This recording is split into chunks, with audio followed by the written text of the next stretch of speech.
Alors aujourd'hui je vais vous expliquer le jeu Zanguo. Ce jeu n'est pas sorti en français mais il ne comporte aucun texte et franchement il est excellent.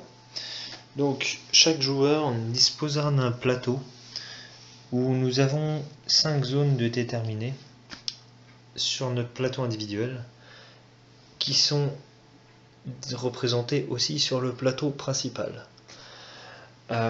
Donc dans un Zanguo, nous allons réunifier la Chine et pour cela, nous allons envoyer des officiels et des gouverneurs et instaurer donc une écriture commune, une monnaie commune et des lois communes. Donc dans ce jeu, c'est un jeu qui va se jouer essentiellement avec des cartes. Donc nous allons piocher 2 cartes de chaque tas, c'est-à-dire 6 cartes en tout. Alors, il existe une variante où nous allons piocher 3 de chaque et en remettre une dans chaque tas. Donc personnellement je trouve très bien la variante, mais bon, pour l'explication il n'y aura pas grande différence. Alors donc nous allons constituer une main de joueur. Je vais constituer la main d'un deuxième joueur volontairement pour faire un exemple. Hop. Donc vous pouvez remarquer qu'il y a 3 coloris de cartes. Donc les cartes dites beige sont numérotées de 1 à 40, les cartes orange sont numérotées de 41 à 80 et les cartes marron sont numérotées de 81 à 120. Il y a 120 cartes dans le jeu et elles sont toutes uniques, c'est-à-dire qu'elles ont toutes des propriétés différentes. Alors, donc comment on joue à Zanguo? Avec chaque carte, nous allons pouvoir faire toutes les actions. Alors je vais déjà expliquer les actions et j'expliquerai comment on joue les cartes après. Donc les actions sont toutes représentées ici. Donc pour tout expliquer, donc nous avons 5 zones représentées sur le plateau principal qui sont aussi sur nos plateaux individuels. Donc 1, 2, 3, 4, 5. Nous avons 3 officiels. Les officiels, ce sont les cubes qui sont placés dès le début de la partie. Donc c'est indiqué ici le nom et la couleur des officiels à poser. Nous avons ici 4 emplacements. Ce sera pour le mécontentement du peuple. D'accord, donc nous placerons les cubes noirs. Ensuite, nous avons les zones ouvrières qui sont disposées en bas. Chaque joueur a une série de marqueurs, de temples, de murailles et de gouverneurs. Alors, le jeu se déroule comment? Nous avons plusieurs actions que nous pouvons exécuter. D'abord, la première action est de jouer une carte sur son plateau. Donc nous allons jouer une carte de note en main. Donc je vais jouer n'importe laquelle en vous montrant comment ça se passe. Donc je joue une carte beige que je place sur cette cité là, c'est-à-dire que je suis en train d'instaurer une écriture commune à cet endroit. Donc ce qu'il va se passer, c'est indiqué ici, toute carte de premier niveau, c'est-à-dire la première rangée, nous avons le droit d'en placer 3 par région maximum. Nous allons obtenir un marqueur, c'est une carte beige, donc je prendrai un marqueur beige que je mettrai dans mon stock. Ensuite, nous pouvons à nouveau jouer. Alors, on va replacer une deuxième carte ici pour voir qu'est-ce qu'il se passe. En plaçant cette carte-là, c'est une carte orange. Comme elle est au niveau 2, j'aurai 2 marqueurs. Donc là, j'ai fait une carte orange, c'est la monnaie. Donc j'ai essayé d'instaurer la monnaie commune dans cette région, ce qui m'a donné 2 marqueurs, mais ça m'engendre aussi le mécontentement du peuple. C'est indiqué ici, donc le mécontentement du peuple augmente d'un cran. Ensuite, si je fais une troisième carte, donc une carte beige, c'est le 3e niveau, donc 3 marqueurs beige que je prends dans la réserve, que je mets de côté pour moi. C'est le 3e niveau, donc ça monte de 2 crans mon niveau de trouble, donc je fais basculer mon marqueur de 2 crans. Voilà, donc ça c'est le principe. On joue les cartes comme ça. On peut les jouer sur des villes différentes, des régions différentes, pardon. Donc ici je joue une carte orange, donc un marqueur orange. C'est la première carte, ça ne fait pas de trouble, donc tout va bien. Je peux très bien jouer hop, une carte marron ici, ce qui me donnera un pion marron. Il n'y a pas de marqueur de trouble puisque c'est la première. Et si je joue une deuxième marron ici, j'aurai donc 2 marqueurs marron parce que c'est le deuxième dans la zone, et j'augmente d'un cran mon niveau de trouble. Voilà, donc ça c'est une des façons de jouer. Nous pouvons aussi jouer nos cartes. Donc, hop, je vais tirer ça. Nous pouvons jouer nos cartes sur le plateau. Alors sur le plateau, nous pouvons faire jusqu'à 6 actions. Donc la première action ici, alors quand nous jouons, nous allons placer une carte ici. Ce qui va nous apporter, en jouant sur le plateau, ce sera le nombre qui sera indiqué ici. J'expliquerai ça après. Je vais déjà expliquer toutes les actions du jeu. Cette première action, parce que je ne vais pas le faire dans l'ordre, je vais le faire dans le désordre pour que ce soit plus compréhensible. Donc cette première action, c'est de déplacer, avoir 3 déplacements d'officiels. Les officiels se trouvant dans notre région, nous avons le droit de les déplacer de 3 cases. 1, 2 ou 3, voilà par exemple. Ou tout simplement 1, 2, 3. D'accord? Donc nous avons 3 déplacements. Il y a un déplacement gratuit qui n'est pas une action, c'est déplacer un officiel dans la zone ouvrière. J'expliquerai pourquoi, à quoi ça sert plus tard. Donc voilà, ça c'est l'action déplacer un officiel. Ici, tout simplement, recruter un officiel de la couleur que l'on souhaite. C'est-à-dire que nous allons prendre un officiel dans notre stock de la couleur qu'on veut et le placer dans la région que l'on souhaite. D'accord? Voilà, c'est tout simplement ça. Ensuite, ici c'est envoyer un gouverneur. Alors, quand nous envoyons un gouverneur, donc je vais faire l'exemple du départ, mes cubes étaient aussi au départ, on va dire que j'ai pris mon cube blanc avant. Pour faire un gouverneur, il nous faut 3 cubes de couleurs différentes, c'est-à-dire les 3 officiels de couleurs différentes. Les couleurs ne servent qu'à ça en fait, c'est plutôt une contrainte qu'autre chose. Donc pour faire un gouverneur, donc nous prendrons un gouverneur dans notre stock et nous nous défausserons des 3 officiels de couleurs différentes et nous placerons notre gouverneur dans la zone correspondante. Donc là j'ai fait mon gouverneur dans la zone 1, donc sur le plateau je viendrai mettre mon gouverneur dans la zone 1 et les 3 premières places ont un bonus qui est tout simplement d'avoir 4 déplacements d'officiels, de prendre un officiel de la couleur que je souhaite qui atterrira dans la zone 1 de mon plateau et d'avoir 4 points de victoire. Donc je peux très bien dire je prends un officiel, c'est le petit bonus parce que je suis dans les 3 premiers et je prendrai cet officiel ici. D'accord? Pour cela, tout va bien. Quand je fais un gouverneur, ça me donne aussi un bonus, c'est que ça supprime le marqueur de trouble dans la région où je l'ai fait. C'est-à-dire qu'ici j'étais à 3, donc là je n'ai plus de marqueur de trouble, parce qu'il peut être négatif. Je l'expliquerai plus tard. Ensuite, nous avons la capacité de recruter les ouvriers. Pour recruter les ouvriers, c'est toujours pareil, hein, je joue n'importe quelle carte, quelle qu'elle soit, je peux faire toutes les actions. Hein. Donc pour recruter les ouvriers, je vais devoir descendre des officiels dans la zone ouvrière et recruter autant d'officiels que d'ouvriers. Donc, autant d'ouvriers que d'officiels. C'est-à-dire que ici j'ai 2 officiels que j'ai descendus. Alors ce déplacement est gratuit, il est symbolisé par une flèche verte. Par contre tous les autres, si je dois les remonter mes officiels, je ne peux pas, je suis obligé d'avoir une action de déplacement d'officiels. Pour le descendre c'est gratuit.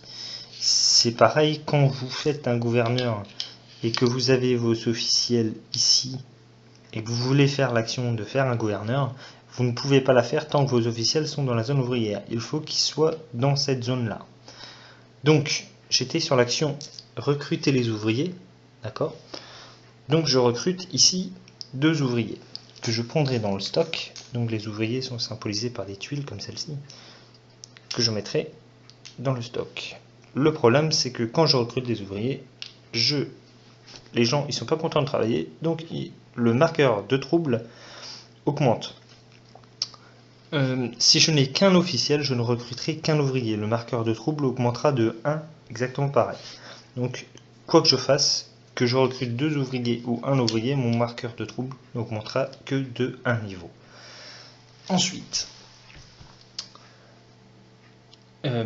donc fabriquer un temple. Alors, pour fabriquer un temple, il va falloir qu'on utilise des ouvriers. Ça va un peu de soi, c'est un peu normal. Alors on va dire que j'en ai recruté un autre ici, avant, parce que pour faire un temple, il va falloir que j'ai 2 ouvriers dans la zone dans laquelle je veux le construire, et un ouvrier dans une zone différente. C'est-à-dire que là, je vais me défausser de ces 2 ouvriers-là et de celui-là. Comme j'avais mes 2 ouvriers dans la zone 1, je vais placer un de mes temples dans la zone 1. Donc, il y a des emplacements qui sont différents. Donc, à 2 joueurs, il y a 2 emplacements pour les temples. Les autres, il y a des petits carrés dessus. Donc, 2 carrés pour 2 joueurs, 3 pour 3, 4 pour 4. Donc, ils ne sont pas disponibles quand on joue à 2 joueurs. Donc, je mets donc mon temple dans la zone où j'avais mes 2 ouvriers. Je me défausse de mes 3 ouvriers. Je gagne autant de points que j'ai de cartes de poser sur mon plateau. D'accord? Alors, donc là, je gagnerai 1, 2, 3, 4, 5 points. Voilà. Jusque là, tout va bien. Je prends aussi un gros marqueur.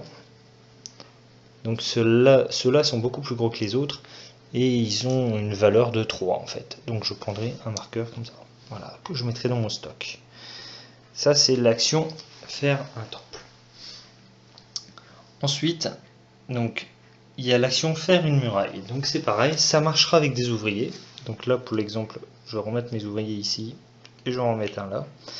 Alors, pour faire une muraille, nous allons faire une muraille dans les zones définies ici où il y a des murailles. Donc tous les chemins ici, vous avez des murailles. Vous allez pouvoir construire des portions de murailles. Alors, vous avez des portions de murailles de niveau 1, niveau 2 et niveau 3. Pour construire une muraille de niveau 1, il va falloir vous défausser d'un ouvrier. Celui-là, tout va bien. Si je veux construire une muraille de niveau 2, il faudra que je me défasse de 2 ouvriers, mais de zones différentes. C'est-à-dire qu'ici, je peux me défausser de ces deux-là, je peux construire sur la zone de niveau 2. Donc je prendrai ma muraille et je la mettrai sur une zone de niveau 2, quelle que soit mon envie. Si je veux construire un niveau 3, il me faudra 3 zones différentes. Donc là, actuellement, je ne suis pas capable de construire une muraille au niveau 3. Donc ça, c'est la construction de muraille. Ensuite, quand nous faisons une action, nous allons avoir des combos. Nous allons pouvoir faire des combos avec les cartes. Et c'est là que ce petit numéro va être important. Donc mon numéro, si je vais faire un combo en recrutant un officiel, il va falloir que mon numéro soit inférieur. Si je veux faire un combo en faisant un gouverneur, il va falloir que je sois inférieur. Si je veux faire un combo en faisant des ouvriers, il va falloir que je sois supérieur. Et si je veux faire un combo en faisant des temples et des murailles, il faudra que je sois supérieur aussi. Donc là, au départ, il y a un X, donc il sera autant supérieur que inférieur. Mais après, ça devient nettement plus compliqué. Par exemple, moi, si je n'ai plus que cette carte-là, il va falloir que je fasse une action inférieure si je vais faire de combo. Je peux quand même faire les actions supérieures, mais je n'aurai pas de combo. Les combos marchent comment? C'est relativement simple. Donc, ici, il y a l'action qui est déterminée et le gain si je fais cette action. Donc ici, c'est l'action recruter un officiel. Et si je recrute un officiel, j'en ai un cri qui arrive dans la zone indiquée par la flèche. Ici, si je fais un gouverneur, je pioche un marqueur de mon choix. Et ici, Si je fais un gouverneur, je récupère un officiel dans la région, ici. D'accord? Ici, si je fais un temple, je récupère un officiel dans cette région. Si je fais une muraille, je récupère un officiel blanc dans cette région. Voilà, donc c'est relativement simple. Vous avez différentes caractéristiques. Vous avez aussi celle-ci. Donc si je fais un ouvrier, je récupère un deuxième ouvrier dans la région où celle-ci se trouve. Voilà. Donc après vous avez des déplacements, hein. C'est relativement simple, hein. Si je recrute un officiel, j'ai le droit à 2 déplacements d'officiels. Donc vous avez aussi des déplacements d'ouvriers, c'est le seul moyen de le faire avec certaines cartes. Donc ça c'est la base du jeu qui est relativement complexe on va dire, mais bon, ça se gère très bien je dirais. Ensuite, alors il y a, donc pour compliquer la chose un petit peu, vous allez avoir des bonus selon les portions. Donc ces bonus sont tous différents, donc ils correspondent à une zone de muraille. Donc je vais prendre celui-là par exemple, ce sera en fin de partie que ça comptera, donc toutes ces tuiles là. Donc quand vous allez faire l'action pose du muraille, si je prends une muraille c'est mieux. Donc si je mets ma muraille ici, j'aurai 2 points par officiel blanc dans chaque région. Donc si j'ai un officiel, j'ai 2 points. Si j'ai 2 officiels dans la même région, j'ai 2 points. C'est-à-dire qu'il va falloir essayer à la fin de la partie d'avoir un officiel dans chaque région. D'accord? Là, admettons que je termine comme ça, j'ai 2, plus 2, plus 2, plus 2, et là j'en ai pas, donc c'est 0.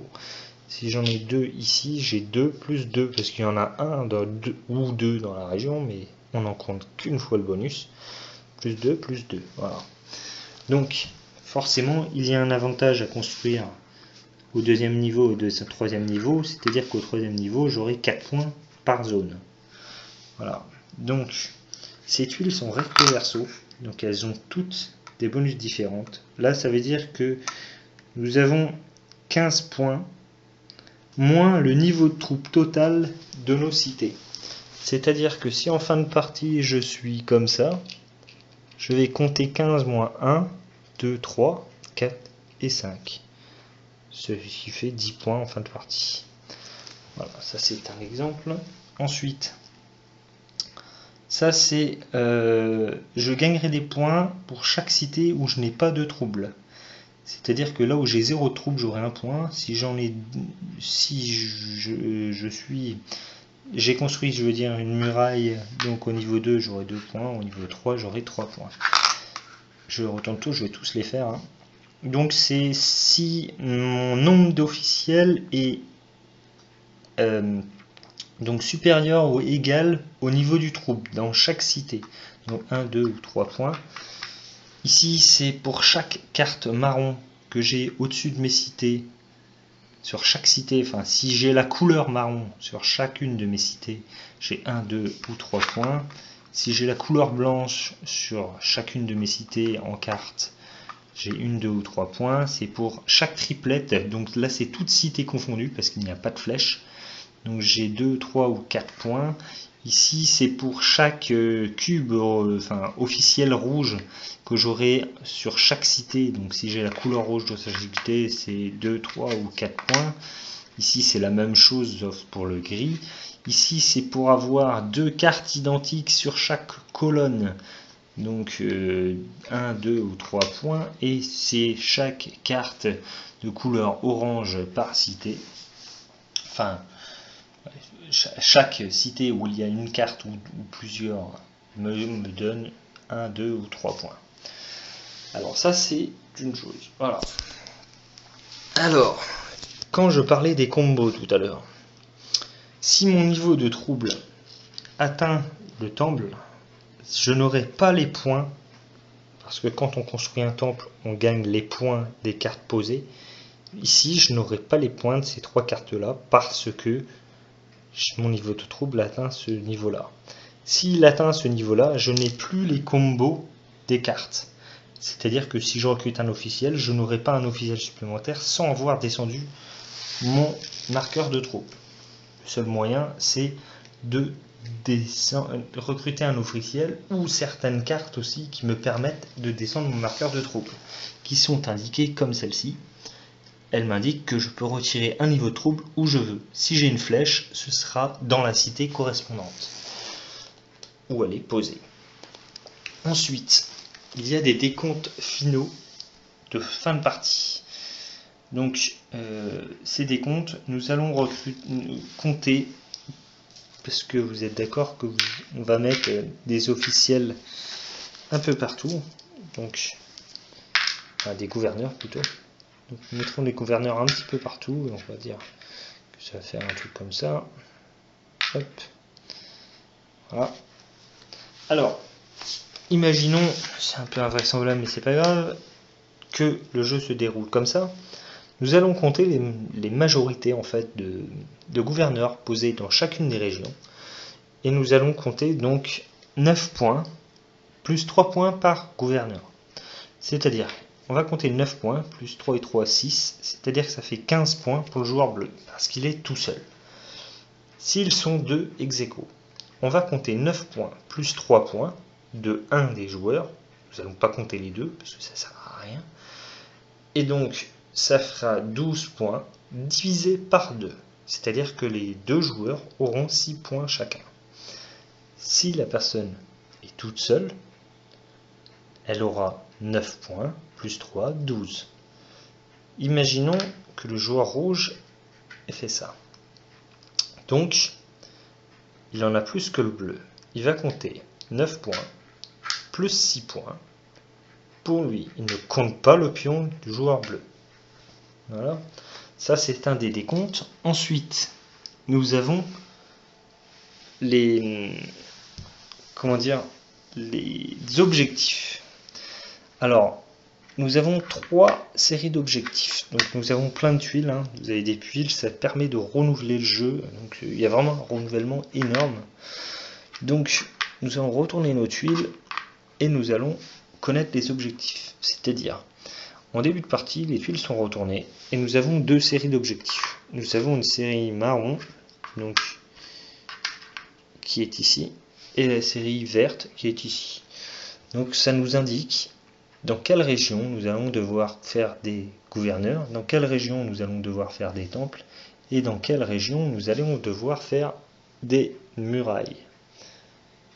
Voilà, donc qui nous indique la région dans laquelle il faut les faire. Donc ça nous permet, donc le premier arrivé, premier servi, comme on dit. Donc quand nous réalisons l'objectif, nous mettons un marqueur, donc nous allons avoir des points comme ceci. Alors, je vais vous faire une petite simulation pour le comptage de points, parce que vous allez voir que ça peut être très rentable, comme ça peut ne pas l'être non plus.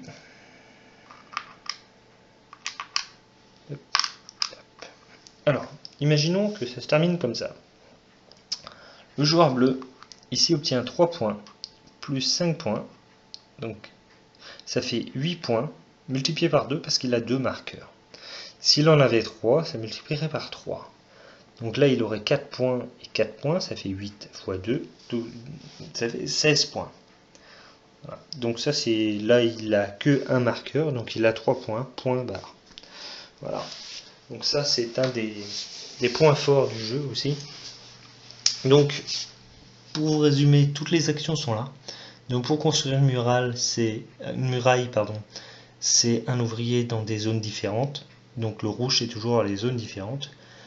Quand je fais un temple, je dois avoir 2 ouvriers dans la zone dans laquelle je fais, plus un ouvrier dans une zone différente. Ça me donne un des gros marqueurs et 1 point par carte posé sur mes plateaux. Quand je recrute des ouvriers, j'augmente mon trouble et je gagne, bon ça c'est un petit peu mal fait, je gagne autant d'ouvriers que d'officiels dans la zone ouvrière. Quand je fais un gouverneur, il me faut les 3 couleurs d'officiels dans la même région, pour ça que c'est en noir, et ça supprime mon marqueur mon niveau de trouble dans la région, donc dans la région où j'ai fait mon gouverneur. Ensuite, quand tout le monde a joué ces 6 cartes, nous allons procéder à une phase de majorité. Donc tous les petits marqueurs donc de couleurs comme ceci, que nous allons récupérer. Donc chaque joueur aura mis un de ses pions au préalable pour déterminer l'ordre du tour. Alors le premier ordre du tour, il est déterminé aléatoirement, hein. Donc l'ordre du tour, il est toujours indiqué ici. Donc celui qui aura le plus de marqueurs beige aura le droit de prendre le bonus ou pas. S'il prend le bonus, il devra donc se défausser de tous ces marqueurs qu'il a obtenus pour le prendre. Donc imaginons que le joueur bleu prenne le bonus. Donc là, il prend un officiel en zone 1, qui est indiqué ici. Donc il placerait un officiel dans sa zone 1. Ensuite, le deuxième bonus est avoir 2 officiels rouges en zone 1. Donc là, le joueur bleu pourrait très bien le prendre à nouveau, hein. S'il est encore majoritaire, il peut encore en prendre, parce qu'il peut être majoritaire sur plusieurs choses à la fois. Donc là, il devrait se défausser encore de tous ses marqueurs orange, et prendra le bonus, ainsi de suite. Ce qui va redéterminer l'ordre du tour. Donc imaginons que le joueur rouge n'a rien pris, hein, ça peut arriver. Donc nous passons au deuxième tour, et nous recommençons le jeu dans cet ordre-là. C'est-à-dire que celui qui n'a rien pris va devenir premier joueur, et les autres suivants. Donc voilà. C'est l'avantage de. Enfin, c'est la règle de Zhanguo. Donc un jeu que je conseille